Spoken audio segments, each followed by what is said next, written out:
Hello, I previously made a video about how to do combinations on the calculator. I was going to offer a second way of doing this problem. So you're in 6.2.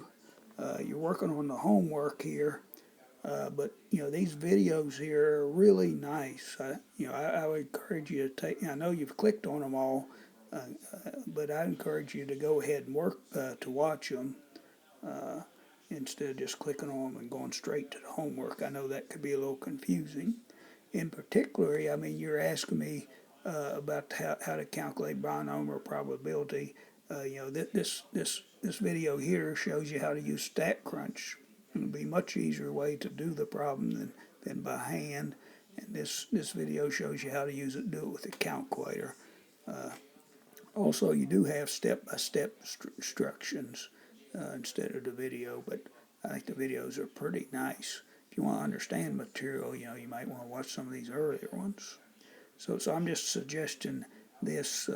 You're wanting to calculate these by hand, and you could use technology instead to calculate these binomial probability distributions instead of using that formula. Hope this helps.